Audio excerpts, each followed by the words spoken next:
Now we are live. Hello, Martin and Glenn. Back again here for another deep dive exploration. And today the idea is to explore the theme of social media, some experience. Glenn, I'm going to have to ask you to start again. I need your permission to record. Actually, wait, it says recording. Let me press again. Like last time you gave me, please request recording permission from the meeting host.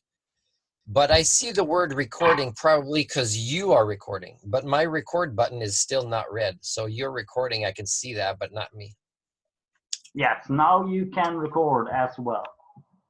Okay, let's start. Glenn, how's it going today? May 22nd, 2019 for both of us. That's right, that's right.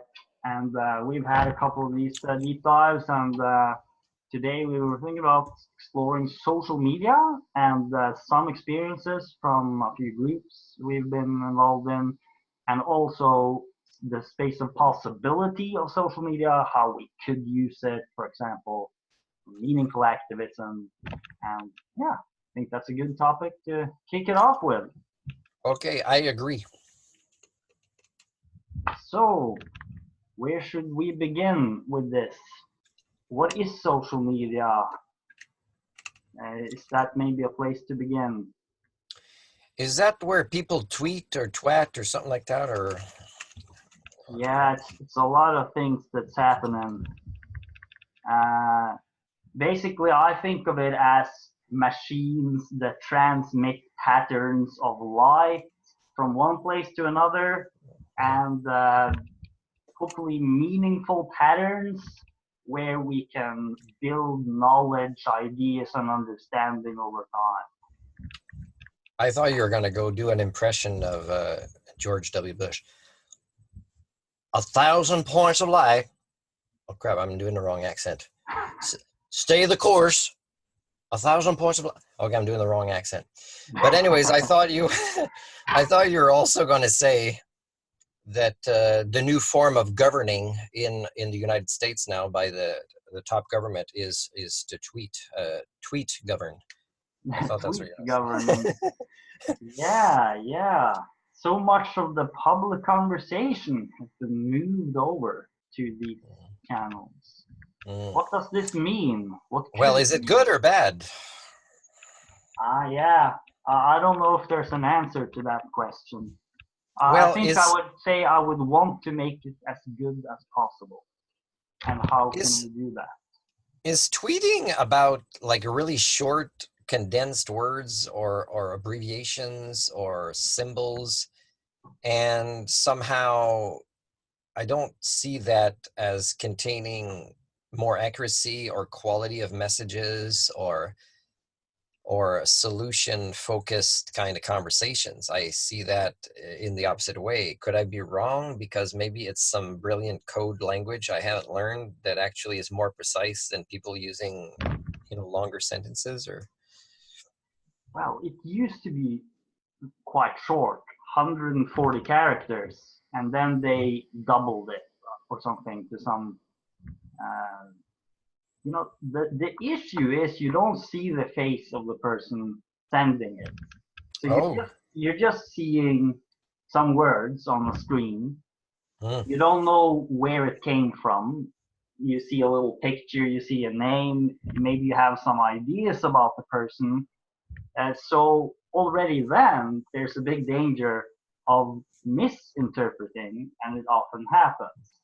So that's, let's say, the downside. So there's also a plus side, and that is that there is an opportunity to have a very quick forward and back exchange where misunderstandings could be cleared up, where we could define what we mean, and where we also have a written record to well, that's when your clarifying questions example comes in with you were mentioning, Glenn, about a picture. I mean, you see a name and people might not use their real names in a picture, and I think it's probably be more precise or more likely to lead to objective conversation if it's not a picture of the person, or it's a picture of the person where you don't see the face, because let's say somebody puts a great picture wearing a nice suit and a smile, you know, like we see on this common Facebook group that I have, including one of the persons that we talked about as, you know, having a tone this way, and I think their tone is the other way.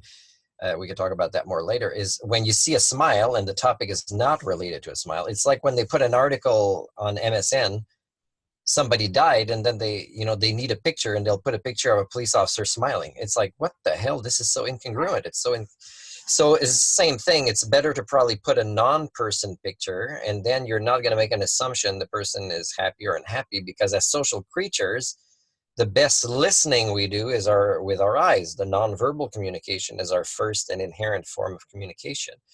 So in this way, it's like, not only are we losing the ability to read somebody passing on a message, their nonverbal cues, but we're also possibly being misled by a picture that is always the same, because somebody's not going to have their picture based on their message, right? The multiple faces we can make that is congruent with our message. So yeah, I would say that that does make it worse. That is definitely a limitation. But that's sort What do of you mean limitation? Limitation. Well, it seems like just an inherent limitation in the very medium that you don't see the changing facial expressions. And how do you overcome it? Because it's important, right? Yeah. So yeah, how could we work within this medium? Maybe that's a question we could ask. Is there a way we could work within that medium, within those limitations, where we could create more understanding through interacting with someone that we don't really see, we don't really know who they are? So, for example, it seems that it will highlight the letters themselves, it will highlight the message itself. Perhaps this could be turned into an advantage.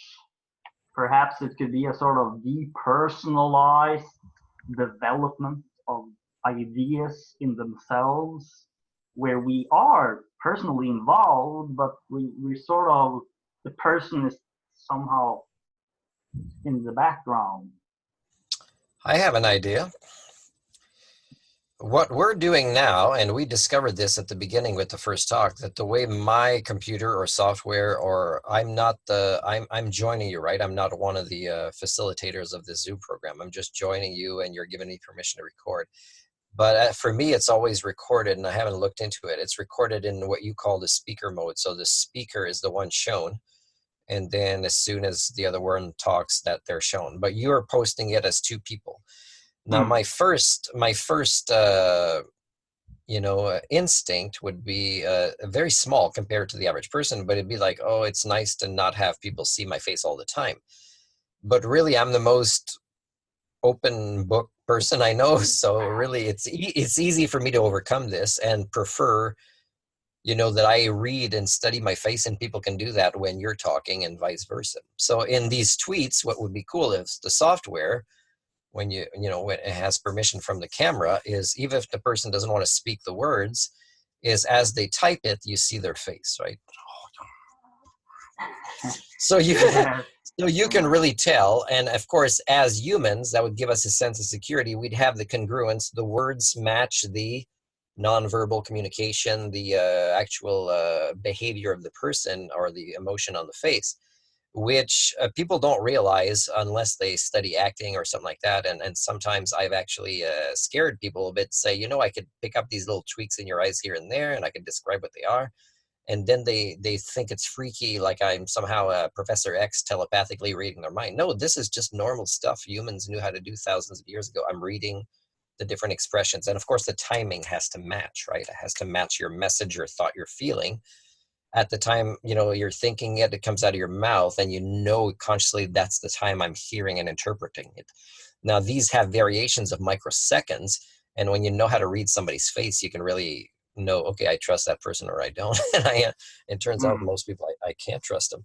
And most people don't know I can read their face in this way. When it's normal human stuff we were able to do as social creatures thousands of years ago, and it didn't matter if we shared a common language or not, because this was a congruent, honest way to know that we can all judge each other by our actions and not avoid that sense of accountability and responsibility, and somehow, as we learn words like civilization, think we have more of a civilization instead of less, because these behaviors are less and less filled with accountability and honesty and responsibility like they are now.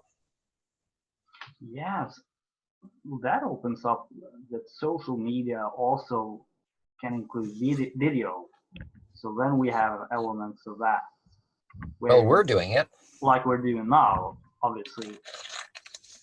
What is unique about this possibility that wasn't possible before is, of course, this that we can record it and then look back at it later, as well as share it with other people. And that means that, in a sense, what we're doing now is transferred into the future. So the facial expressions we make and things we say them now, but in a sense, we say them on many future occasions to many different people.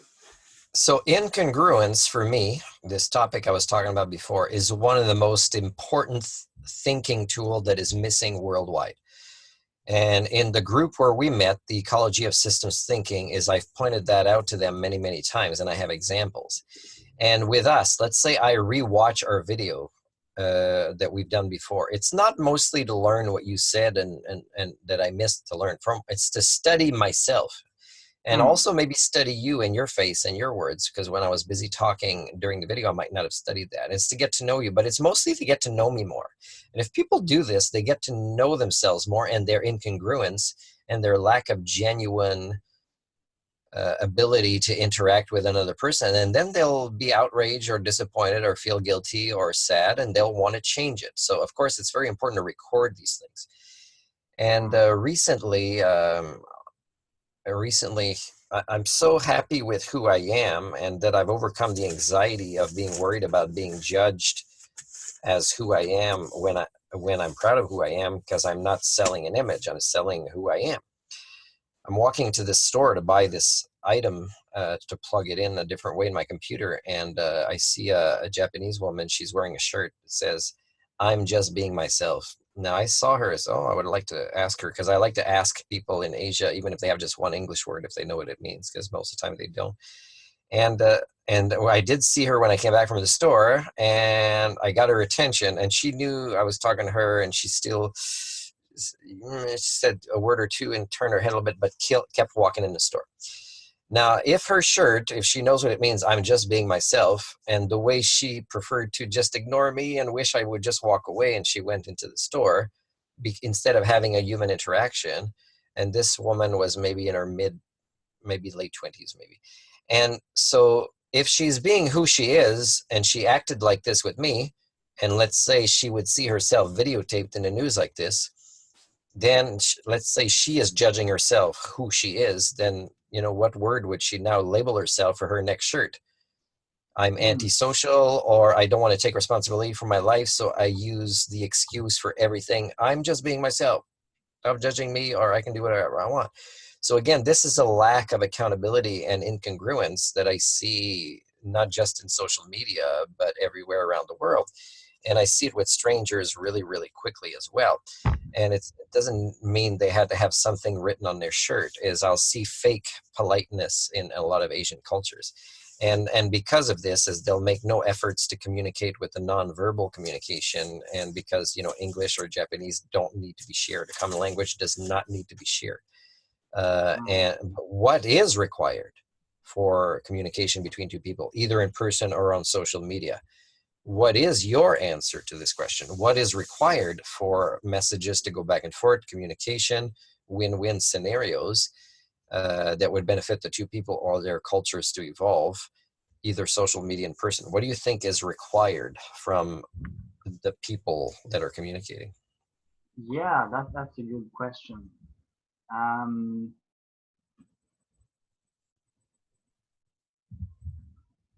Clearly, being attentive is the foundation for it.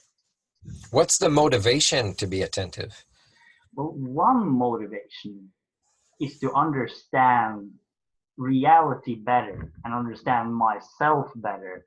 And that goes back to what you mentioned there, which also seems to be one of the main benefits that this kind of social media brings, is that it brings a kind of a mirror for us to see ourselves from the outside, and also to see ourselves after the fact when we are in a different condition, as them to come into a more meta perspective of who we are, where we're a little bit more detached from it than what we were at that moment. And this is of course the wish of what is called mindfulness practice, is generally about seeing yourself in many different situations and seeing yourself with a somewhat detached point of view, so as to learn more about yourself. This is something I've been very involved in for many years. And one of the main insights for me is that I am changing continuously, and it, it's difficult to even know if there is any clear self or basic identity, because I move between many different modules. There's patterns in the movement. There's certain characteristic features, but there's also incongruencies. But what we do see is that we do have a tool, at least for seeing that. Yeah. So you were saying that when you pick up some of your incongruences, and I'll ask you to answer that after, is how do you respond to it? Because people need to know that it's not something they need to fear that much. But also I wanted to say, you mentioned mindfulness. For me, one way to define mindfulness is observing or experiencing the moment. And a lot of it is not just what's outside of you, is yourself, how you are experiencing the moment, observing yourself. Not Yeah. just your breathing, your feelings, your thoughts, but also learning to let go of what is productive or not productive, and what you are experiencing, so that you can actually be part of the moment, and not let the little hamster wheel keep spinning, or a squirrel wheel in your head. So Yeah. what is the way you react when in your mindfulness you're experiencing an observation of yourself being incongruent? How do you respond to that? Yeah. How do I With yourself, respond? how do you respond to yourself with this awareness of incongruence? Yeah. I don't know if it's easy to put some words to it. It might depend a lot. Um, Well, can you there's a remember an example? reaction. There's certainly a reaction to it. There's there's a seeing of it. There's maybe a wish for changing, and maybe there's even a sort of seeing of that. So it brings awareness, brings more awareness. It's like seeing a side of myself that I didn't quite know. So it's a little bit like, who's that person? And and then possibly, can I be a little bit generous about that person, or am I like really judgmental? God damn, that's incongruent. Shouldn't be like that. You're I'm not self-contradicting. I'm not I'm not sure, Glenn, what you're talking about, because maybe you would need to say a moment that you experienced this, so I can know how you're judging, your interpretation of the moment. Can I give an example of mine from just now, in the last hour? Yeah, yeah, Well, I've been telling people don't need a phone, don't need a watch. I'm very good at being punctual. Now, we had an appointment for 7, and I missed it by about 44 minutes, I think, when I logged on for the first time. Now, I need to apologize for this, but not because it's a cultural trend. For me, I need to give the reason, but I need to apologize because I chose to be late because I prioritized something else that was unexpected. So I see this lady that I met at a Toastmasters meeting, and I asked, "Oh, do you have time?" Because I have time. Now, this was about 5:45, but our conversation ran long, and I had to walk back as well. I didn't know I'd be that late.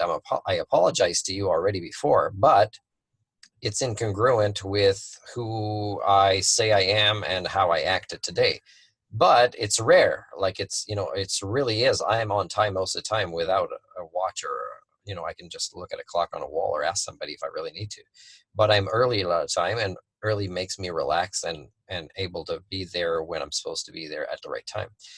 Now, for me, I had to, oh man, I observe my thoughts. Oh man, I'm late, and am I not who I say I am? No, I am. I'm pretty much almost always on time. And here I made a choice, and I explained my choice. And my choice, I'm happy with it, because this was a chance happenstance. And the conversation I had with that lady was also very important to me. But also, Glenn, we've been flexible with our time, and we've been a little bit inconsistent and patient with each other. So for me, I knew you would probably understand. So these kind of incongruences, when I'm aware of it, I deal with it, I admit it, I observe it, and I know that it's something to forgive and that it's explainable and that it's not something to freak out or have a low self-esteem or think my identity is now about to crash. These things are a little bit silly, but this is one way I observed one of my incongruences with who I claim to be, and an example of failing at this, but for reasons that I would repeat again the next day, if except that then the statistics would start to be bad of me being on time. But the Yeah. same choice in 1 month, I would do it again, because if I see somebody at random I'm happy to see, and I can have a different kind of conversation about something that I can't have with you, is I wanted to do that, right? And with you, I think Yeah. you'd understand, and you're flexible, and we have a respect already. So Yeah. that's one thing with me, right? So that's an That's example. If that's a good Go ahead. example. Yeah, that's a great example actually. And yeah, I think that was the right choice. And I've been in similar situations so many times before, actually. It's almost like I'm wondering if this is a law of nature. But it's been, I have an appointment, I have something that happens, and then something else spontaneously arises, which is it's really great. And it's like I should really ride this wave and be flexible about that appointment. And at those moments, uh, yeah, it says something about what would be perhaps a good way of organizing one's life, where one can have certain structures, appointments, deadlines, but then also this inherent flexibility, so you can respect the deadline, and you can occasionally, you know, push it in a certain direction. And But yeah, people can't take advantage of that, right? People can't say, "Hey, I can't guarantee if they'll be." I come from an hour away. Yeah, I but know. still, you have to get up that early if you have that job. And if you're always exactly on time, running and scaring everybody on the road, and one day there's slightly more traffic, or something falls off a truck and delays everybody by an extra 15 minutes, then if you're always exactly last minute, or 1 minute or two late somewhere, and then the 15-minute kicks in to make it 17, then really, there's a lack of accountability and respect for another. Now, Oh with yeah. me and you, we've been good at keeping our appointments, but we've also been clear with each other about being somewhat flexible with it.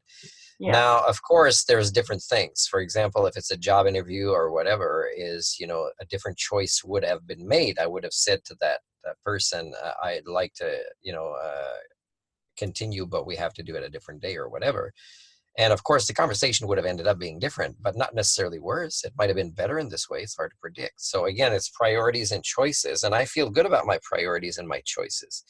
But I Hmm. still want to give you that knowledge, and I still want to say I had these feelings about my self-image and the image I want the world to have, or they will have about me. But if you keep it always honest, and you do hard work to be a punctual person, then, this is not something that is going to give me an ulcer. Exactly. Yeah. Yeah. So, so I guess it needs a reasonability. Then you need to be. We need to. Yeah. Oh, there are people, though, will always give a silly reason, and then I don't feel respected by this person right now. And then you'd have to say, as a good life skills, say, I know for you this sounds like a good reason. And, perhaps some I might agree they are or they are not. But the point is that I am now feeling disrespected by you, when you're talking to this person, because 8 out of 10 of the last time you were not on time. So that's okay to say this, and if the person freaks out, hey, that's the way life is, and I have 10 other friends who wouldn't complain, then of course, okay, we're not really like-minded people. I have these standards or ethics for how I respect people, and you have yours, and we're not a good match. Now, the people with the higher standards will probably have less friends, but they'll be probably a better role model to evolve their culture or the rest of society, and they'll probably feel good about themselves at night if they've done enough personal development to know what really matters in life. But also, that person might miss that other and eventually get better at it, make an apology, whatever. But when that person role models accountability, even if they lose a friend, they're really helping to unite and evolve their culture, even though it looks like two friends splitting up. Because it's splitting up because one says, hey, I have human rights, and I'm going to demonstrate how they should be enforced, and the other person says, hey, you don't forgive easily, or whatever it is. Well, I'm sorry, but forgive me for walking away as a friend, because I think I deserve more than 8 out of 10 times being late with excuses. And that's the way it is. That's what the beginning of a proto-civilization would look like, if the majority of people would set boundaries in this way and say, this is okay with me or not, and here's standards for respect and honesty and friendship. So yeah, you're touching Like, I'm upon. really mad. I'm really mad at you right now because you're wearing just a regular shirt and I'm the one with the collar. At least I'm wearing a silly pastel color. Yeah, this is a new sweater, so it's the first time I'm wearing it actually. At least you could have spilled some milk on it or something. Yeah, it's a special occasion. But what we've been kind of going into here then is mindfulness, in the sense of seeing oneself and getting to know reactions as well as with other people, and how it sometimes contrasts to the self-image. And as you say, certain situations you can be flexible, like here. In many cases, unfortunately, perhaps we don't have that flexibility for many appointments. You really need to be punctual. And since you mentioned proto-civilization, you touch really upon agreements here and the importance of agreements, and that seems to be a very essential thing for humans, and that we need to have that ability to have agreements. And What's the use having language if we can't develop a sense of security with it, such as making and keeping agreements? I mean, how can you have even the resemblance of the beginning of a proto-civilization without this? So at the beginning, I talked about you having the room to yourself, and you made the effort to ask your girlfriend, if she'd be finished in the room before we record, and that for me is a form of respect, and it's our fourth talk, and you did it now. And for me, that's an agreement we made, and you had the nice way to ask your girlfriend, and she answered, and we waited a couple extra minutes for her to finish using the room. Now, this should have happened before, but I'm glad it did now, and it makes me like you and respect you more that you showed me and our viewers this kind of respect, right? And for yourself as well. yeah, that it's clear that if we can really be focused, it's going to be an advantage. I just wanted to bring this a little bit back to this theme of social media, because what you now you just described the whole event, which went around the social media gathering, where we're talking here on video, and a lot of things came up. You saw things in yourself. It gave reflections about the nature of agreements, about flexibility, about timing, and so many questions sort of naturally came up. And then, in addition to this, there was this mention point that we can see our faces on video and listen to it later, and perhaps also have a written record. So does this mean that social media is a potential tool for mindfulness? That it is a way for us to learn more about who we are?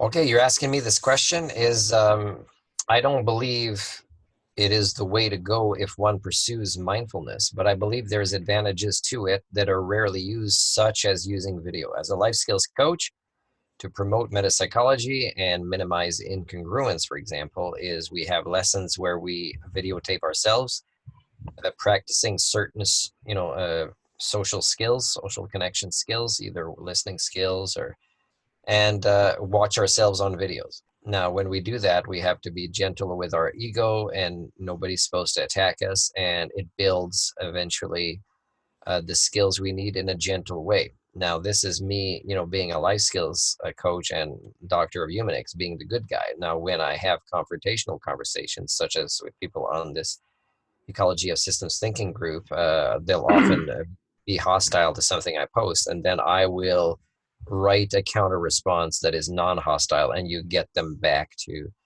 some kindness, respect, and objectivity, and then discussion. Now, when I role model this, you don't get a lot of people notice this and say, wow, I like the way you did this, right? Which is a life skills, right? And usually they didn't get the captain of accountability, but some people that they're pushing too much and they want the bad cop instead of the good cop, then they're going to get captain accountability. And then I can use all these skills, but then I will shove accountability down their throat with words, with behaviors, with examples, with a mirror reflecting them back at themselves. And I don't want to go there. I want to go to the point where we are respecting each other and flexible, and we can make progress. Now, defensiveness has been even more easily triggered, I think, with social media.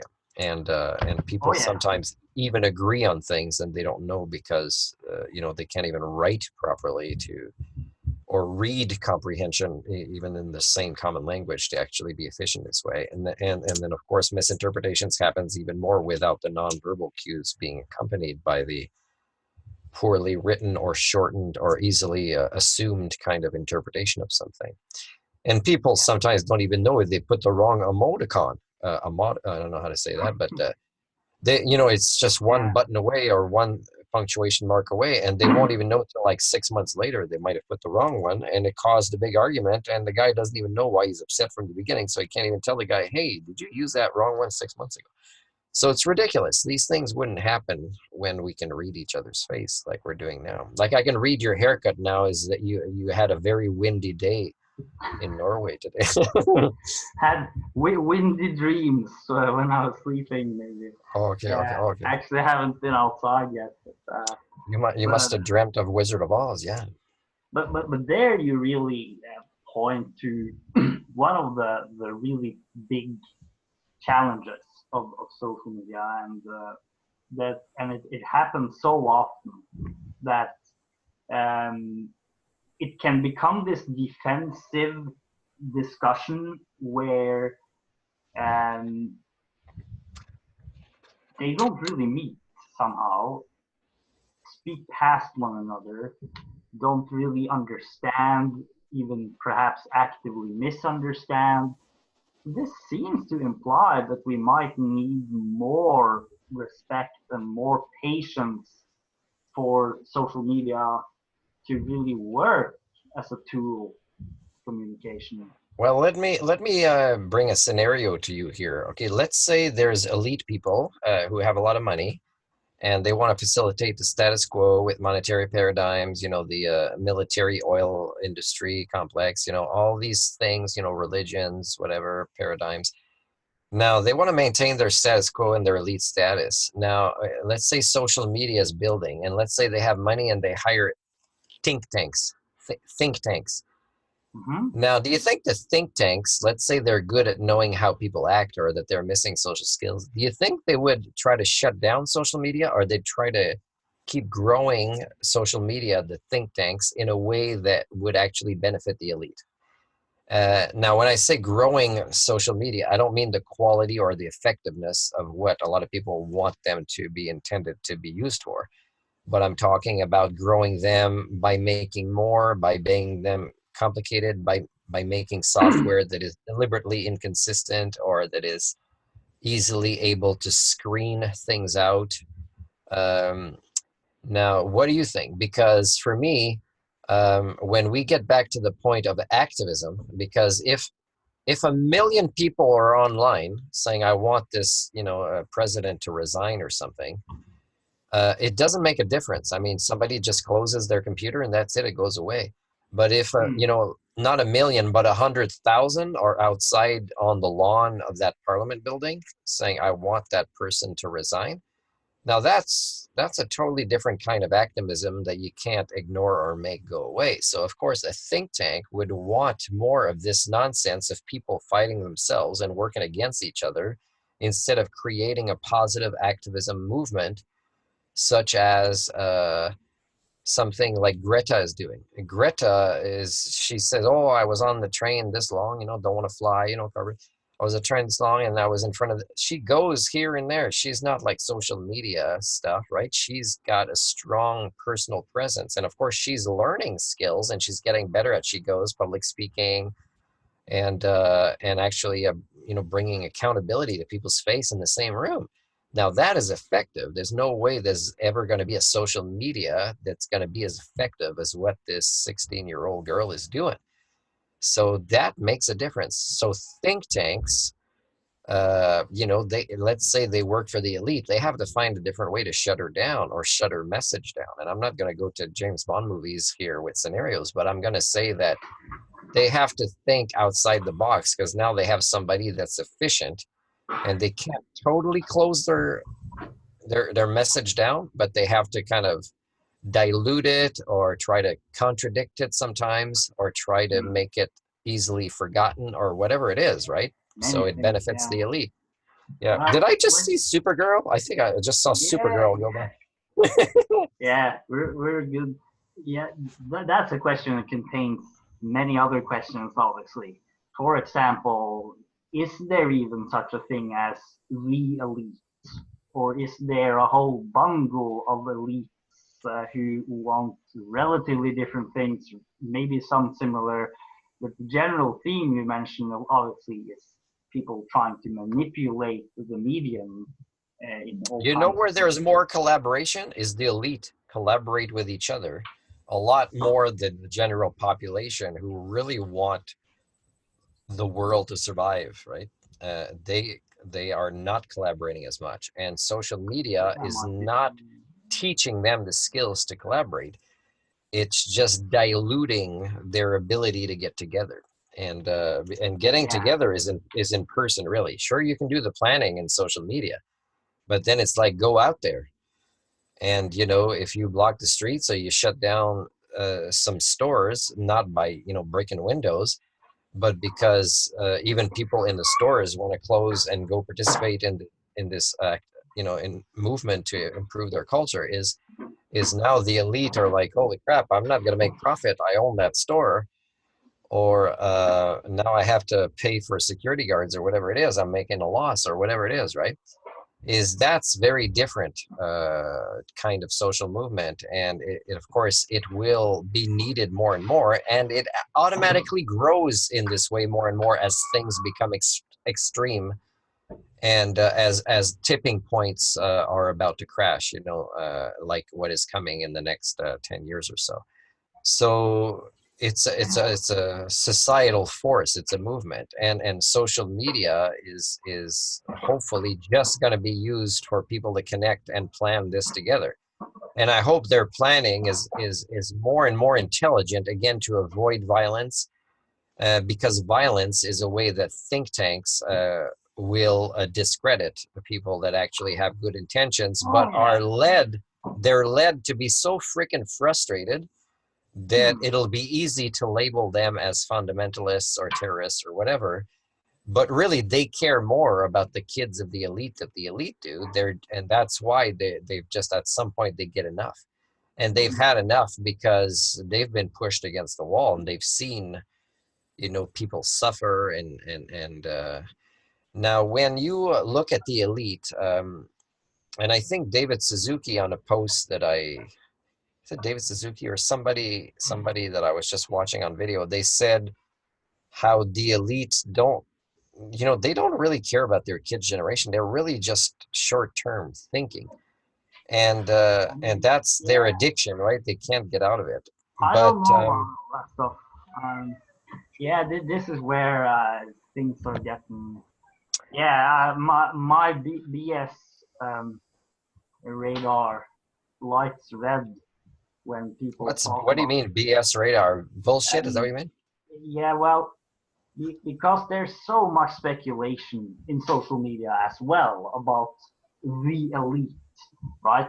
And maybe that's even a part of the game that is being played, for all we know. Maybe even a part of the influence is that we're supposed to have this crazy notion of the elite as this one Okay, Glenn, I unified. totally disagree with you. There are elite people who Yeah, actually want to continue to get all the oil out of the ground, and even if the evidence is there, they think they can isolate themselves in the short term, not even their kids' lives, but in their own short term, isolate themselves from the worst of climate change or the worst of the misery that's coming, and they maybe. don't care.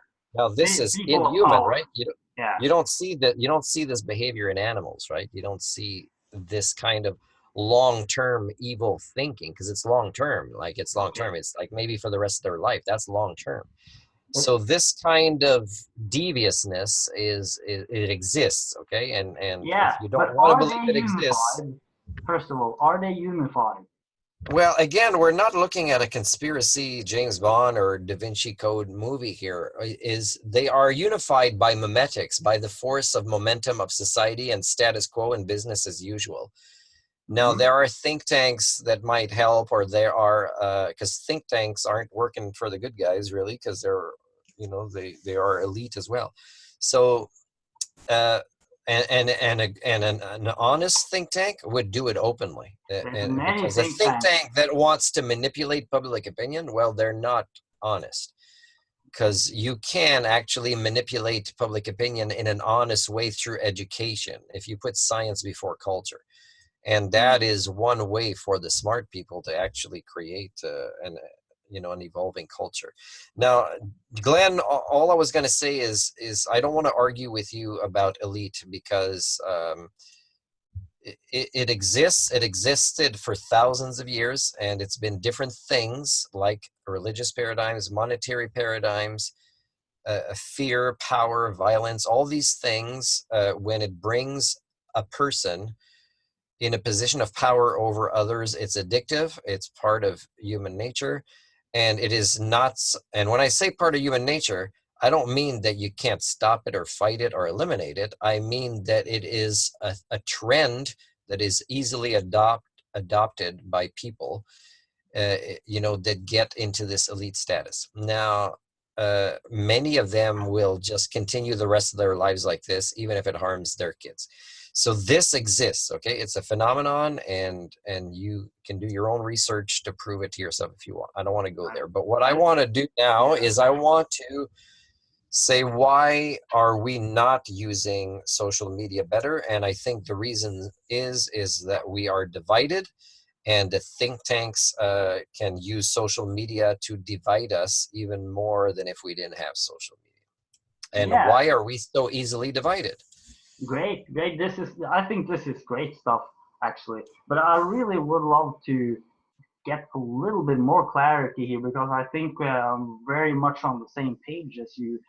It's just that this is a very big issue.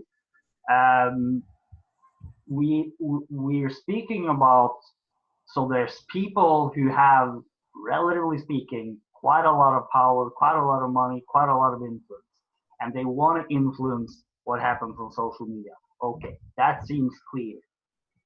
Is this group of powerful people, let's say rich people, do they see themselves as one coherent group, or do they see themselves as competing against one another? Hard to say. My impression is it's a kind of mixture. There is a collaboration. There's a certain wish to maintain a status quo that's systemic, maybe even to some degree culture, but there's also intense competition between many elites, and they want different things. And there can, by nature, only be a limited number of elites in any given field. So it doesn't seem reasonable to assume that the elite is any unified group. This is one part of the issue. I just want to go through a couple of things, and then we'll go into it. Then there's a different thing: time, space, and energy. If it's a small group of people, they only have a limited time and energy and attention span. They only have 24 hours a day. So it will be physically impossible for them to micromanage everything that happens. They can influence, and they can have think tanks, etc., to influence. And maybe dividing people is a part of that influence. I think there's many signs that it might be. It's just here's what I agree with you on this. Is I agree that the focus should not be on the regular people to find out who the elite are and how they work, or how they proceed, in because that's irrelevant. And you're right that the elite are pretty much that way because they're lazy about being good people or having ethics or doing the right thing. So they're not going to be managing everything that well to control people, because it's more energy going out than coming in. So the thing is the elite have it easy because they're addicts, and they're only addicts because they get what they want for free.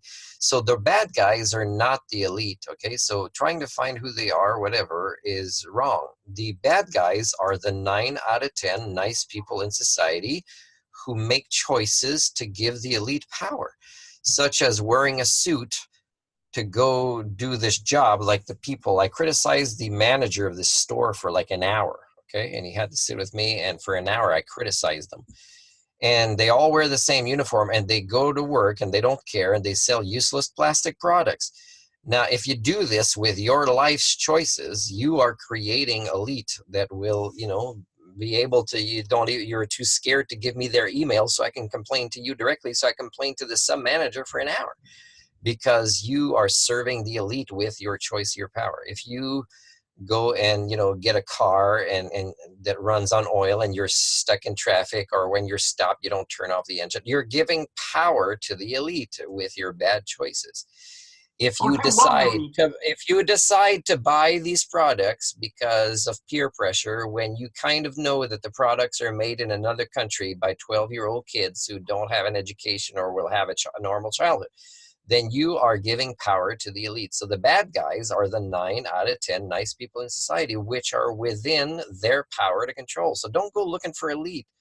Just look at yourselves. The 9 out of 10 nice people in society are the only ones that brought the world to where it is. They're the majority. They're the powerful force. Okay. Don't look for bad guys that may or may not be there. So that's irrelevant. Do we then agree, Martin, that if we want to use social media well, then the entire concept of the elite is maybe a trap? Maybe we shouldn't even think in those terms. Okay, but not in a way that the elite doesn't exist. And when I say the elite, again, I'm talking about people that have power or riches in a way that is uneven, and they're quite happy with that, even at the suffering of other people. Let's call it like this, the elite. That's a simple definition, okay? And most people, the 9 out of 10 nice people inside, they aspire to be elite. So if they don't ask themselves, holy shit, I'm suffering from the elite, and my brain's response is to become one of the elite. Now, if they don't ask themselves why there's something wrong with this, I'm sorry about my language. I said BS before I said bullshit, but I actually had because I'm from Canada, I have a different word for it. I'm trying to remember what it is. I'll tell you later. It starts with beaver because I'm making it more Canadian, the concept, but I can't remember what the S is. Anyways, so let that go, but they exist. It's a concept that exists, and as much as you shouldn't go try to fight them, is you should make sure you don't become one of them, because that's not the way to fight this inequality and this cultural destroying concept, by becoming one of them. So again, going into politics to change the system from the inside, when the system is just flawed, you have to just invent something different. You can't go change. You can't go the system, inside poison and turn it into vitamin C. Come on. Coming back to our previous conversations, we touched upon the system. We seem to reach an agreement that the system is in the mind and behaviors of humans. That's the system, right? When you say system, you're talking about society or culture? That too, yeah. That the real system comes from human beings on the surface of the planet, moving around in space, speaking, acting. Hey Glenn, it's very vague what you're saying, and I want to stop the vague stuff because we made an agreement to let me how is let me say Glenn, I'll tell you what. Relax, dude, relax. Your hair is gonna get even messier. Precise.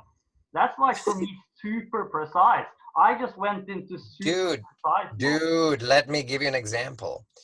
System is such a general word, it should never be used by itself unless you defined it before. Now, there's many different ways to say system, and there's different sciences that are related to using that term. There's different concepts, different sizes, micro, macro, interconnected stuff, or isolated systems.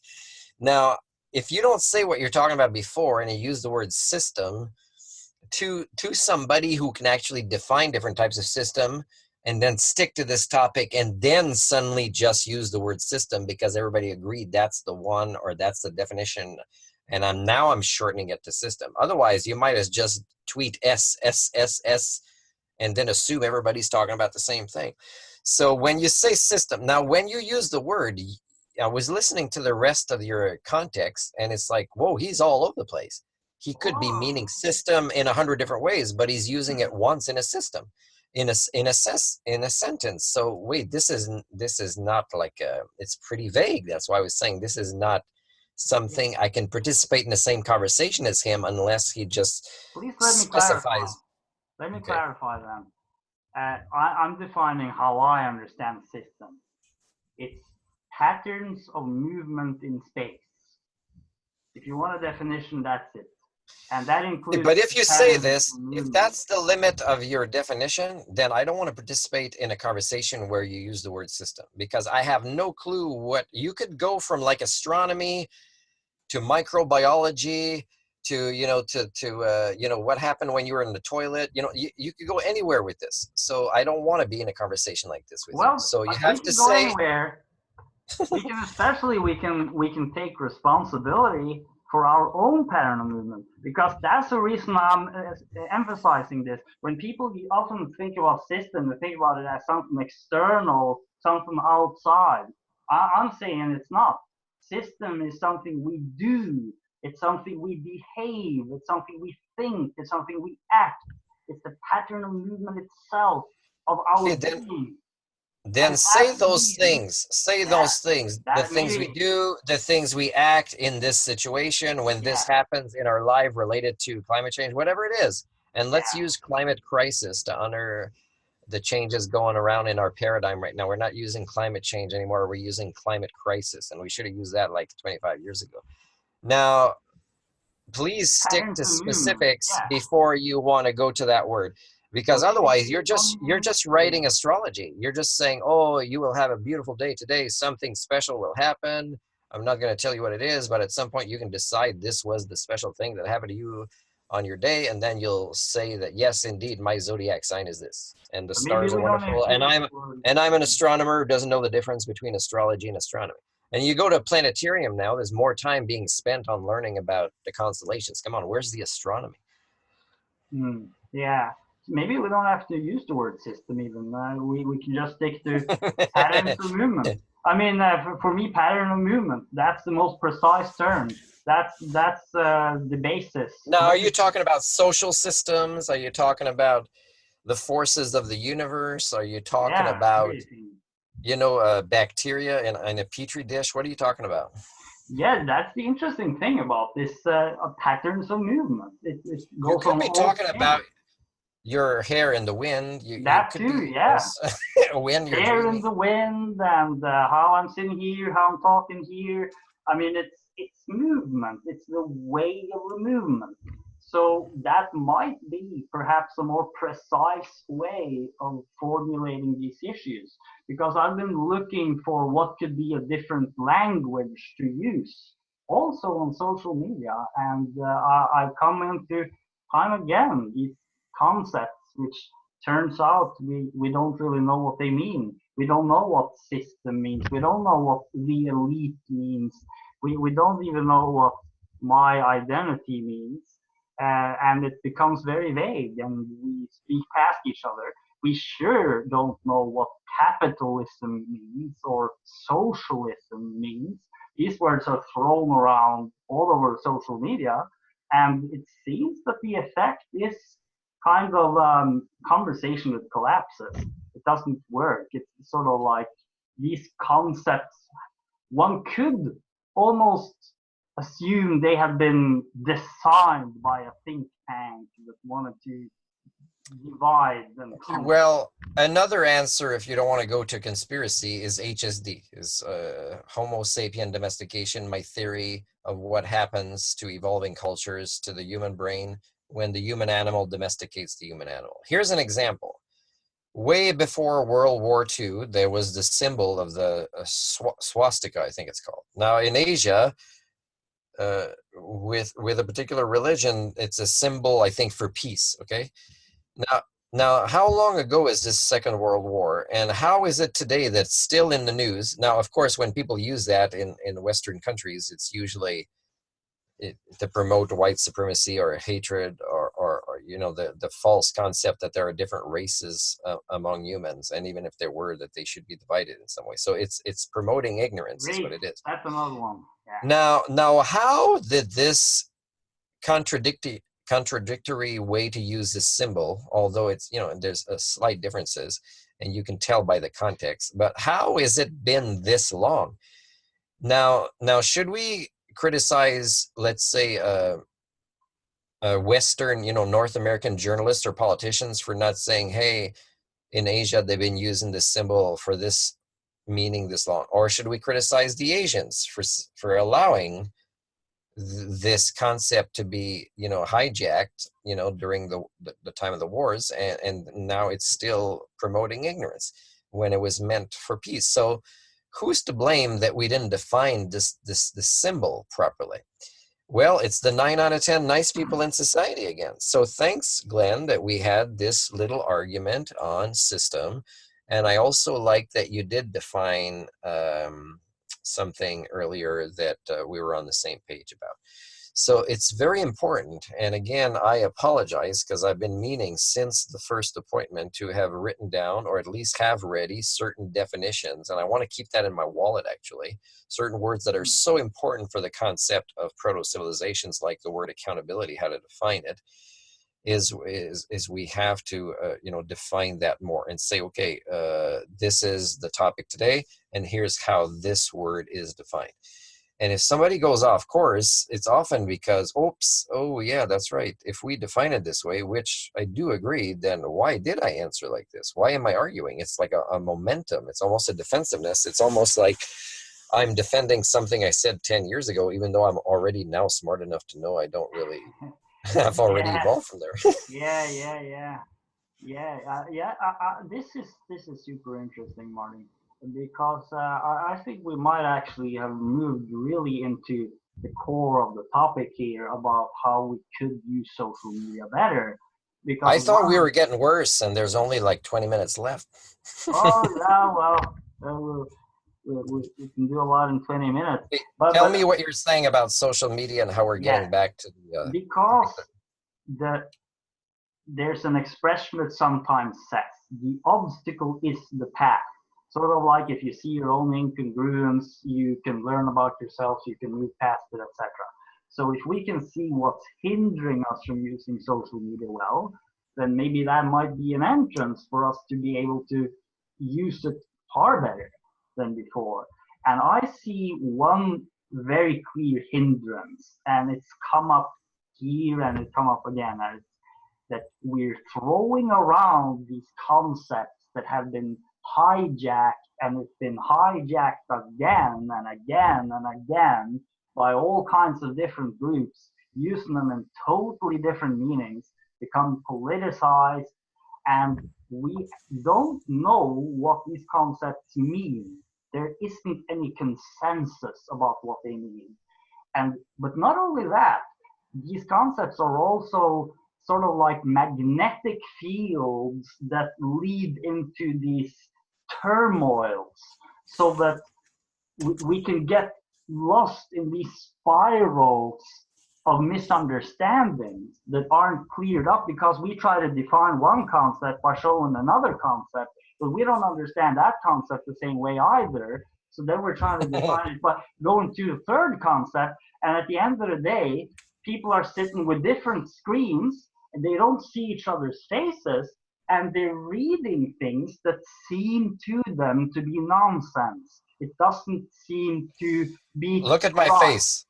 Look at my face. Okay, this is me being videotaped. And let's say you say something. I have no clue what you're talking about. This is my face. Yeah, yeah, I'm wondering now. Now, if I don't know I'm being videotaped, this is my honest face. yeah. And then I'm thinking of something to not make me look stupid. And after I'm going to say, aha, but did you think about this? Aha. And really, I'm changing the subject, right? And Yeah, it's like, I didn't ask, did you mean this? Because I feel I have to learn more about this. Or do you mean this? So, okay, so did you finish? Because it no, brings well, me to yeah, my, soon. I'll just wrap it, because what this brings me to is that should there be a more precise way of speaking? Should we find a way of speaking about the big important issues and the solutions and possibilities in a way where we avoid falling into these traps? We avoid talking about the system, the elite, the left, the right, the socialist, the capitalist, the religion, the science. We avoid all of these traps, which have become traps because they've been hijacked a million times. And could we instead come back to speaking in a far more direct and simple manner that relates to sense impressions? And that's where this idea of pattern of movement seems to me as a very interesting candidate. Because if we can speak in a language which gives us clear pictures in our mind of movement in space, then we can relate our words to sense impressions directly, and we can avoid all of this conceptual woo. I Yeah, don't know what you mean by sense impressions. And when you say movements in space, it's a beautiful word, but when you include it in this sentence on this topic, for me, you lose me. It's like, why do you need to say movements in space? Because you're actually talking about psychological, sociological stuff. And when you say movements in space, you're losing me.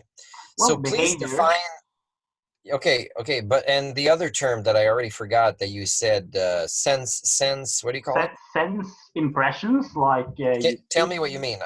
Yeah, I simply in sense data, what you see, what you hear, what you can touch, what Oh, is okay, okay. physical, Oh, like and input from our senses. Okay, yes, okay. input Okay. from the senses, and behavior. That's another really great word. Behavior, action, um, pattern of movement. Um, Okay, watch it with pattern of movement, because for me, I know what somebody would mean using that even in sociological terms, but it doesn't totally fit with what you're saying right now, because it gets too big, it gets too it vague. is. It is Because very. unless you talked about a sociological example of it, then don't say pattern of movement yet.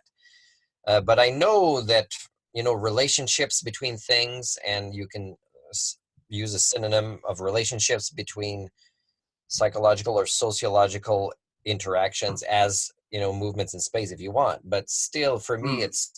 it's too much out there. It's too Yeah, much. that is a big concept because that's a sort of the one that ties it all together. But let's Well, it's too expand. vague. It's too vague. Movements in space. Like for me, it's like it's Star Trek-ish, Yes, and you lose me outside of the sociological conversation. So that's what I meant by that. yes.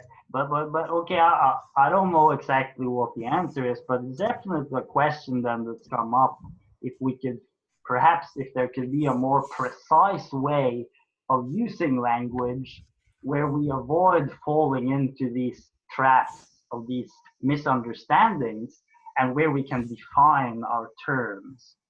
And you also alluded to it when you talked about respect and having this process of clarifying and defining. And that also seems to be a process which could assist us to use social media better. So we have touched upon several things. I don't even want to use social media better. I just want to say interact with each other better, whether it's social media or not. Yeah, And let me know when it's my turn. I do have yeah, a longer yeah. answer. Go for it. Go for it. Okay, are you asking me now? Yeah, yeah.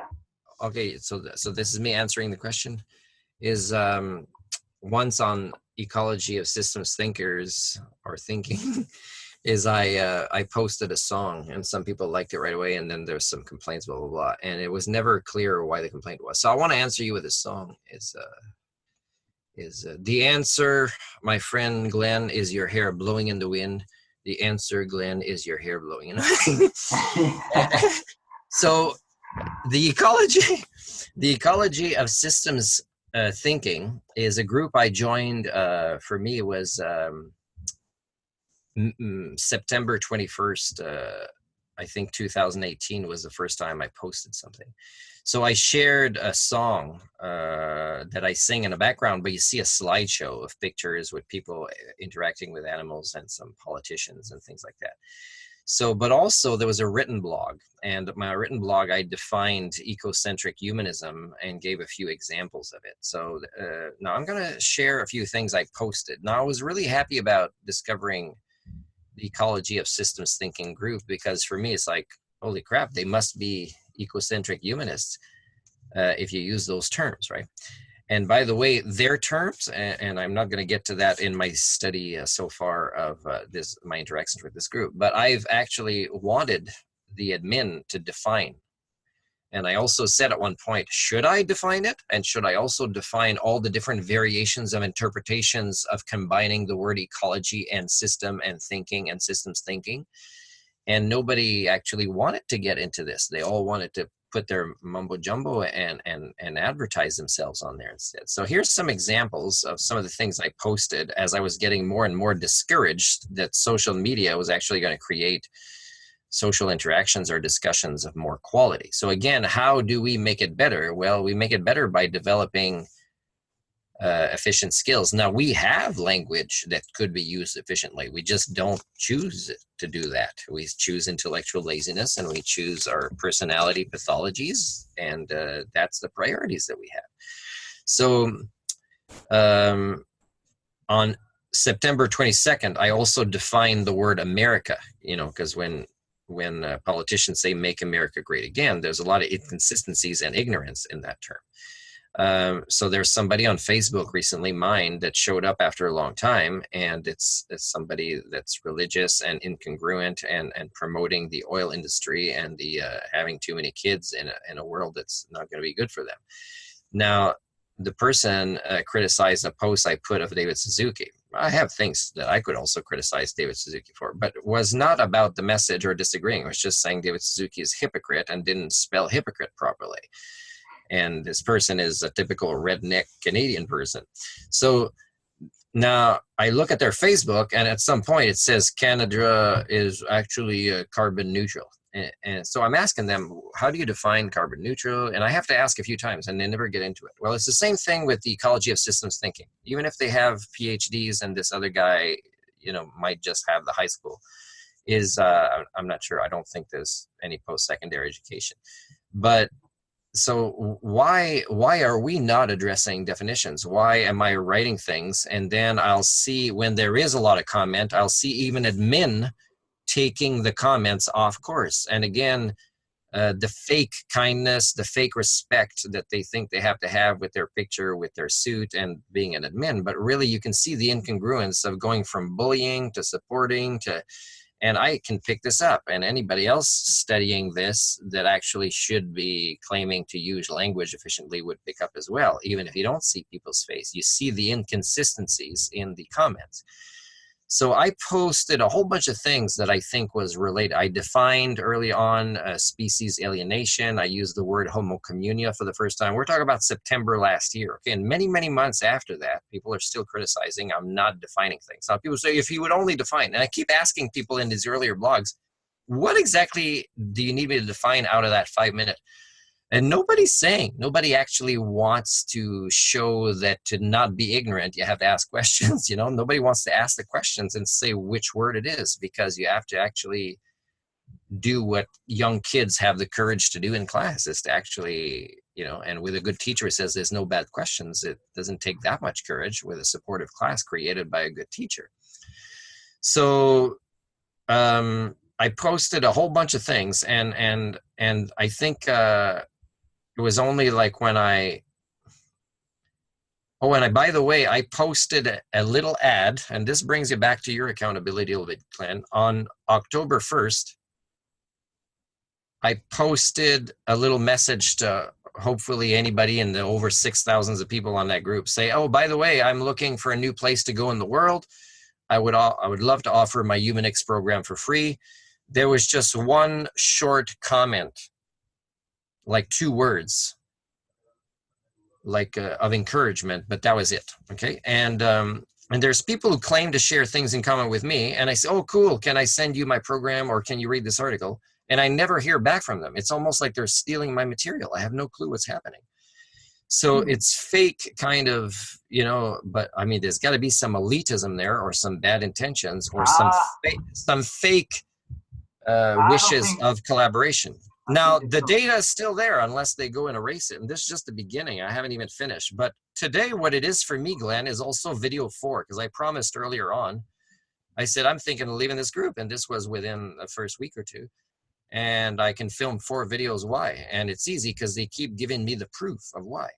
And that's why it's not a big deal if I cross, an airport from one country to another, and my data might be lost, because it's easy to recreate the data. The homocommunia, the Mr. and Mrs. Homocommunia, the 9 out of 10 nice people, they act the same way all the time. It's very predictable. I can lose all my data and just interact with somebody else and just recreate people proving my points.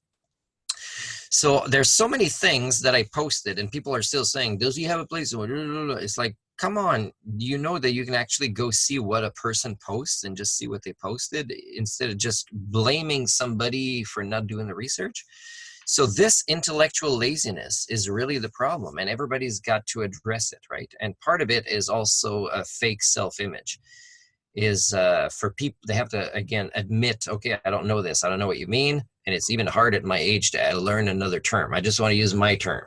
Like you like using the term system a lot. You like using movements in space a lot. And I'm telling you, I'm giving you feedback. And I also gave you a desire many times. So, and you said, oh yeah, anytime, come teach Humanix. Well, I've left Japan and I've had to come back to Japan, and it's cost me a lot of money, but I'd like to go somewhere where I'd be appreciated. Now, after you talk, I'll give an example of something that happened yesterday in Japan that is a very powerful message about the culture here that makes me want to leave. So go ahead and answer some of these things. But I wrote a lot of notes about the first couple of weeks or the first 10 days of my post and how people responded to it. And a lot of it was lateral violence. It was bullying, including with, oh, wait. What post was that? A post you... Wait, I got disconnected.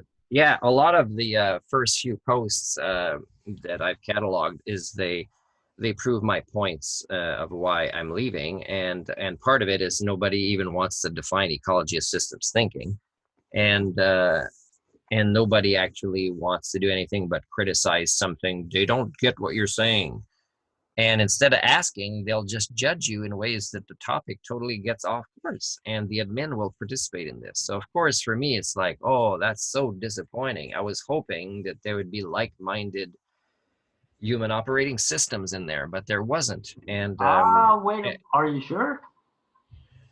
Well, are you talking about 1 out of 6,000? Because I'm talking about majorities here. So yeah, I have majority. to generalize a collective, and it's going to approach 7,000. Now some people like admin try to, and I didn't even get to this part yet, but they try to do surveys or collect data, and they're so horrible at it, and the questions are so silly. And it's like, really? You're really, and nobody's going to answer? Now, admin, I'm pretty sure have power to cut down groups, or can get the help of Facebook and say, hey, can we actually restart our group? Or can you actually eliminate people that haven't been active for 2 months, especially if we gave people a week to answer this short survey, whatever. If there's really a desire of anything other than the elitism of being an admin, which doesn't do anything productive for a group, then really, how do you explain? And one person you admire, I had to set a really strict boundary that scared the hell out of him, and I think he hasn't communicated with me ever since. And I'm glad, because I have a different interpretation of that person, okay, based on my own view of how to judge somebody, and which includes, picking up incongruences. And now a lot of these people that seem to want to help or have a strong message, I've challenged them to what I challenge you about. And you're the first one to take me up on real human live conversations where we see each other's face. So you should be the only admin of that group, because nobody else there. And I've challenged early on. Where was it, the date where I challenged? Okay, so might need to do it many times. On October 14th, I posted something where there was 43 comments, okay? And the theme at the beginning was defensiveness. People felt they had to defend themselves. I don't know why, because what I wrote wasn't attacking anybody specific, but it was criticizing probably the status quo. Now, the ones that defend themselves are probably the 9 out of 10 nice people in society that know deep down they're probably part of the problem. Then there was incongruences where the fake support of previous posts from the last week or two started showing. Then there was nobody, people saying, please define, but then I was saying, which part do you want me to define? Nobody answered. And then there was admin taking subject off course. And then they're having fun because they know each other and they do their own jokes that, is part of them knowing each other that have no clue what it is. And then I was challenging other admins to take charge and structure what was happening and keep us on course. Nobody participated and nobody answered this. And then I challenged one of the admins to choose the topic of my second video. And I said I'd film 4 videos of why I'd be leaving the group. Well, Glenn, this is my 4th video, okay? And that's why I wanted to do this topic of the ecology. And I didn't even finish my research. But at one point, I started copying and pasting, and I said my recent quotes to the Homo community. And these were comments that I was writing that I thought had some pretty smart messages that I was posting. And this was maybe the last 3 months, so not the earlier months of me being part of the ecology of systems thinking. And there are quotes that were pretty smart that nobody ever said anything about, because it shuts them down, because the mirror is right in their face about who they are, right? So, and I'm actually going to post this, in the month leading to my birthday is, I'll post this video on my Facebook, and I'm also going to post the pictures of a lot of my famous quotes to the Homo Communia that are some of my writing that I thought had some pretty important messages, and in fact proved a lot of my theories because people acted exactly as I said they would act. So for me, again, I'm tired of proving I'm right. I just want to participate in some problem solving because it's no fun. It's no fun being right when it's a sad thing to be right about. Yes, exactly. So do you think maybe that you need to try a different approach? Approach for what? To accomplish what goal? And what Well, approach should I do if you think you know what my goal is? well, the goal is obviously important, but What is my goal? well, it seemed that your goal was to have a more functioning Homo communia, on the big end of things. The goal might be big, and maybe it's the same goal that they share. Maybe they are fellow. But why do we have to do maybes when we have language? Why can't we find out? Like if you're not sure what my goal is, you could ask me. If they're not sure what I'm saying, they could ask me. If they're not sure where I'm going with this, and instead they make an assumption, let's hate what we fear or the unknown, which has been, again, tribe versus tribe mentality for thousands of years, then do you think I could even succeed at my goal? What if my goal is to just elevate the meta psychology of the Homo Communia to a noticeable factor before I die? And by the way, I don't think this is achievable. So it's not like I'm attempting to do something I'm going to fail at and my life was a failure. I don't think it's achievable. I really don't. So tell me if you know what my goal is. Remember, that's my biography in the first deep dive, right? Is if there's one legacy I'd like to leave scientifically is to have raised the level of metapsychology among the Homo Communia and to teach them to do it even more. And the Humanix training, which I volunteered to do all around the world, and again, references, diplomas, criminal record checks were done. I could demonstrate the skills. I have the literature. Nobody, I've offered to volunteer in dozens and dozens in many countries of this thing, including with you, and nobody's calling me on it.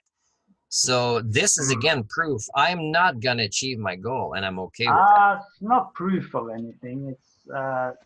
This is a great goal. What if that is the same goal which is shared by most of the members of the It isn't. systems? It isn't. Well, what if it is, and you just don't see it? Because if it was, we'd be making progress. Okay, how do you explain if it is and we're not making progress? Information overload. This is what I wanted to bring in, because I think this is one of the underestimated things. It is just that we are overwhelmed by amounts of information from enormous amounts of people, and sometimes we get disoriented. So the Humanix program, Glenn, teaches a way to say, hey, I'm overwhelmed and I need to learn how to manage the input of information. It's an excuse, again, to say, for example, we made an agreement to cut down social media or the time we spend online. So that's an example of how we take charge of information overload. And if in that time you work on, let's say, people skills or social connection skills or thinking tool skills that are not required to be learned on social media, and in fact, it's about interacting with people. So why don't you, there must be people around you somewhere over there in Norway, so why don't you practice with them? So, or invite me there. So again, that's the reason, right? We need to actually stop using excuses and just say, hey, I want to improve my critical thinking skills so I know what good science is, what pseudoscience is. I want to make better decisions about how to shut down the in and out of my brain. I want to learn more about my brain, how I learn better specifically as a person. I want to actually take responsibility for my life. And there's no actual circuits already in our skin and a conspiracy that's shooting us with information overload. It's not like this. We're not born like this. It's all our choices. So again, what's making us not choose the same thing if somehow I have the same goal as everybody else on the I college. actually think that the admins of this group asked very similar questions and tried really to get the whole group engaged in answering it, and it turns out to be difficult. And I've worked in other groups too. It is difficult even when the goal clearly is in the same direction. It is So difficult. is it right I can believe that I'm not going to achieve this goal in this present day and age of the Homo communia being on this planet? No, I don't think so. I think that's an assumption that So do doesn't you want have. me to have faith here, or do you have the Yeah. answer of what my new approach should be? Well, I don't know what the answer, ultimate answer is, but let me just put it this way. Um, I've noticed that people on social media tend to respond negatively to being directly challenged. Even the people who challenge themselves, um, it somehow Now, maybe if somebody has this kind of an interaction, Glenn, and by the way, I'm cutting you off just because we have only a few minutes left, and I think I know where you're going. Now, do you know that, let's say I say something that, let's say I'm wrong or not wrong, it was misinterpreted. I try to connect with that person again. Then they can block me, they can ignore me. Now, if this happens with a neighbor, yeah, there'll be more effort to actually discuss about, dogs pooping on yards or when to paint the fence or whatever. But on social media, we're losing our humanity. We're losing our ability to even come close to not crashing our proto-civilization faster than we should, than it would be. So again, what's explaining this? Why are people jumping more to these dehumanizing, less social interaction than monkeys, dolphins, birds, even some insects sometimes have more social interactions than the Homo communia in certain lifestyles? So why are we still going towards this? And you want me to believe that, my observations of the world are wrong? it's not that they're wrong. It's just Well, that they can't be right or wrong at the same time. it's So it's more that either you. I've read patterns of majority well, or I haven't read it well. Well, maybe you have read it well. Maybe you're even sharing. Uh, Maybe you're sharing pure gold, right? Let's say you put something on that group, and it's the greatest thing that's ever been written. It's brilliant ideas. It's a plan for the whole world to solve And all its issues. And yeah. don't expect anybody to read it. Don't expect anybody to comment on it or engage in it. That's And the what really sad thing is some people say, hey, Martin, that was really smart. But of course, you're not going to get much response with this. Try these graphics or whatever. It's not going to make a difference. Some people say you're ahead of your time. And the sad answer is I'm 50 years behind my time for these messages. Is for Yeah. success to have happened, these messages should have been 50 years ago. Now, when you know this and you don't have a peer to hug you when you're crying, you're suffering some pretty deep species alienation. It is one sad scenario that makes me wish for my death a lot of the time. And it's not because I'm suicidal. Mm. It's because there's a little bit more suffering because I care than there is good times. And what's the purpose of my life when I'm not going to be successful? I was telling Exactly. this lady, this is how I'm going to finish after you can finish whatever way you want. This lady I met who has some religious paradigm is I was talking about the concept of fate, but I was also talking about when I was in Norway and I didn't know if they had assisted suicide, and they were going to give me an answer to something that I didn't even choose. They chose for me. But I said, oh, tomorrow they're going to give me an answer. And you know what? I didn't even do the research to see if they have assisted suicide. They may grant me, but that was one of my requests on the video, on the recorded audio, is if they have a humane way to do assisted suicide. They weren't doing it in Canada. And you might think, oh my God, but you're so smart. You got everything, working. No, that's your paradigm. I don't live in your paradigm. I live in mine. In my paradigm, which is, I think, more close to reality of where we are right now at the stage of this proto-civilization, is my life has more suffering and it's not going to get better. And I can't be appreciated for who I am living in this day and time. Now, when it was the night before I get an answer from the UDI in Norway, is the night before I made peace with myself. And I was so proud of myself because I didn't know anybody else who had achieved sentience and sapience operating system up here. And you know why I was proud? Because to succeed this, you need to be born in a human community. And I wasn't. And I became human much later in my late 30s and maybe even early 40s instead of at around 25 years old, like a human should. Now, in different stages to get to that level that you really have the operating system takes about 25 years. Now, I was proud of that, and then I was ready to die, and then it turns out I'm probably going to live a long time. That's what I'm saying. This lady, I'm cursed with probably going to have to live a long time. It pisses me off. But my second goal is to actually do this, to actually at some point even enter deep into the monetary paradigm, make enough money to buy a property, and then just recruit a few students and get them and their parents to sign permission to videotape. And my legacy is to leave my recorded Humanix program for the world who may or may not want to try to rebuild a new proto-civilization in the next generation or two. And that's my gift to the world. And really, I don't have to do that because it's not likely going to be successful, but I've already achieved becoming human, which was this great thing that I don't know anybody else that's achieved this. Yeah, now, you achieved a lot. yeah, so that's pretty much, I mean, there's a lot more I could have said about the ecology of systems thinking and all their inconsistencies and incongruences and how they contradict each other. And of course, if this is not addressed and if the admin doesn't, want to address this, then of course the group is an evolutionary dead end as well. But for me, it was very disappointing that they used those terms and that nobody ever wanted to define it and agree to what the words were, especially in that combination. And it wasn't because I wanted to limit what kind of post should be on. Because I don't think there should be limits, because it should include everything. But what I wanted to is at least to have people, when they use this term, which is the name of the group, here's the definition of what we mean by it. And then after that, link whatever your post is, whether it includes a positive message, a negative message, music, not music, whatever language you want to put it in, and we'll find a way to translate it. If it's important, it shouldn't matter. So it's never been achieved. So again, social media, yeah, good luck with that, you silly homo communia. Yeah, I agree. It hasn't been successful yet, but you might make a mistake if you assume that they don't want the same as you.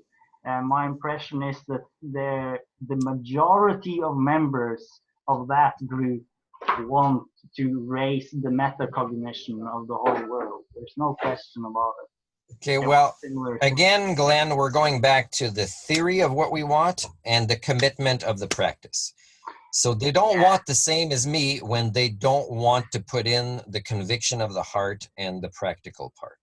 Again, I'm going to repost tomorrow the same thing I posted, where I'm saying, hey, I'm looking for a place around the world. I just need a place to sleep and access to some reasonably priced food if I have a tiny budget, and just to give my Humanix program for free. I'm going to repost it tomorrow. And let's see what happens on the ecology of systems thinking when I post it again on May 23rd, tomorrow, 2019. I wonder if you'll even see it and comment on it. Exactly. I mean, don't expect anything. I mean, that's what I would say. You just don't expect anything, because these things are slow, and I don't see it working yet. I agree with you there. These kinds of groups, this kind of activism is currently dysfunctional, but it is not because the people have the wrong.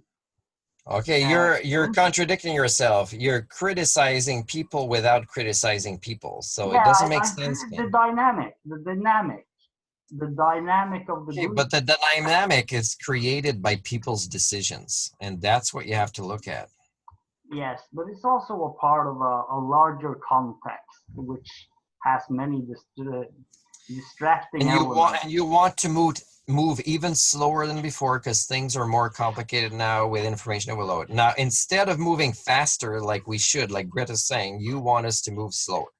Well, we could do both. We could move. Glenn, come on. Okay, look here. What if, let's say, we begin moving in such It's a a way? race for our survival. I think Yeah, it's too late to but move. if If we live in paradise, we can move slow, but we've created a hell on this planet. Nah, okay. Here's a suggestion. Okay, people can just stop arguing, stop judging others, stop assuming negative They things have about to others. judge themselves, but they Yeah, have to do it honestly and with yeah, consequences and firmly. yeah, And they have to apologize to their kids' generation, and they have to do it publicly. yeah, they can do that, but they can avoid judging others, and they will have saved 90% of the energy they put into social media. Enormous amounts of energy will be free, and then we can fill that up with co-visioning what a more beautiful world will look like, and we can. What's the last thing you said? Fill it up with what? Co-visioning about what kind of a world we. I still don't know that word. Can you say it again? Is that one or two words? Co-visioning. To vision together, to envisioning. Yeah, okay. envisioning. Yeah, that's okay. right. Okay, so you're saying with less criticism of others, and I'm saying a lot more of ourselves, there'll be energy left over for more collaboration. Yes, exactly. And on social media, that is a place where we can get to know people, to meet them in real life at some point, which some do, and that's one very valuable thing. I think it's worth pursuing. But it's also a place where we can build visions over time, over what's possible. And so far, not much is happening because so much energy is being wasted on all this bullshit that we've mentioned.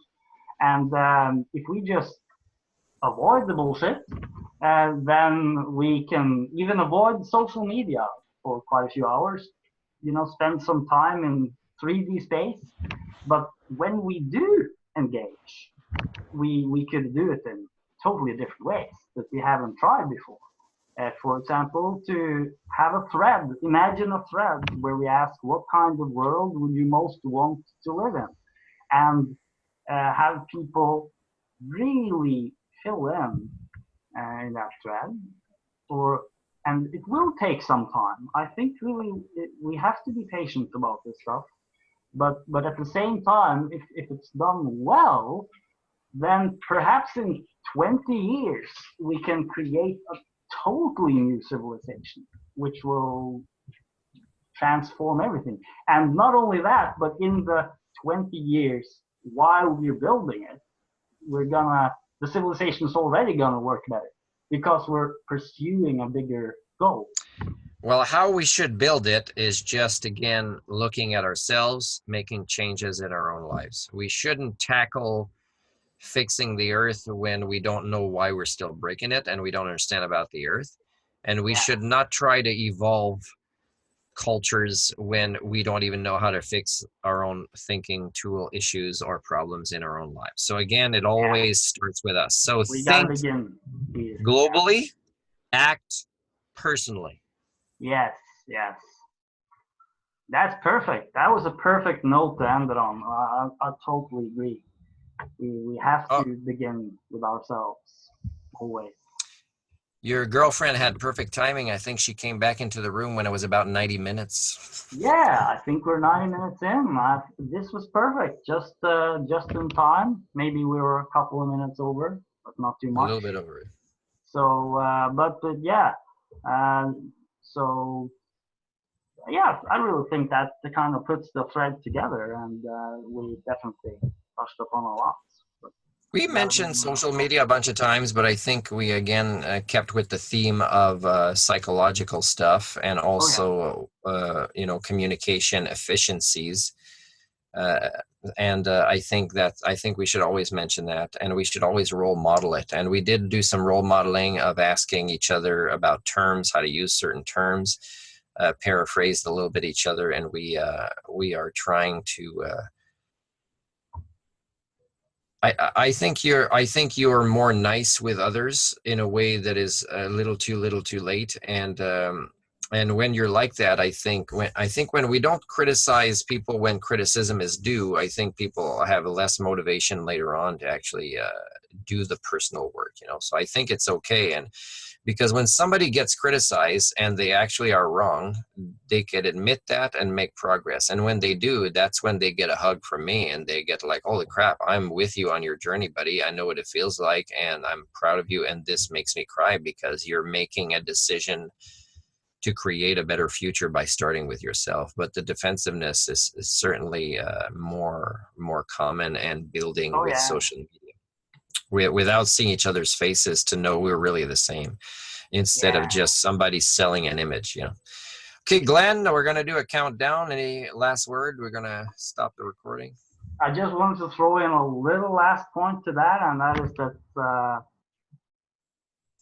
there's a difference between criticizing a behavior and criticizing a person's character. So yeah, and always bring it down to the choice. The choice of the and when we have good observation skills to read each other's nonverbal, we can pick that up. Instead of saying you're so stupid for doing that, is I could see you were faced with that decision. Here's a few scenarios of how you could have acted different, and I don't appreciate you acted this way. And that was a choice, because action again is a choice, but we could bring it down, choice of this action, because action, people think it's character, or they think it's like their value as an entire identity, you know. And it's inaccurate, because whatever it is, the person can acknowledge it and make a change right away, and that change is even better than if they would have made the decision in the first place, because it includes actually a switch of 180, which is the best role modeling than getting it right the first time. Okay, dude, I'm going to do a countdown.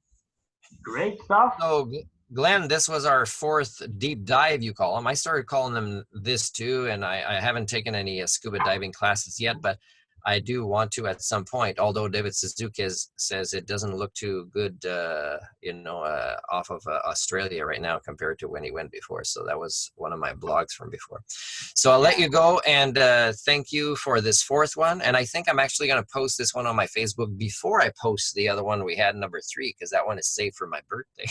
So okay. Time it on my birthday. Great stuff. Well, on that note, we'll count down 3. Apologies again, and thanks for your patience for waiting for me when I was late. 3, 2. And I like your accent when you say bullshit. It's super awesome accent when you say bullshit. Yeah. 3, 2, 1. That is a cut. Bye-bye.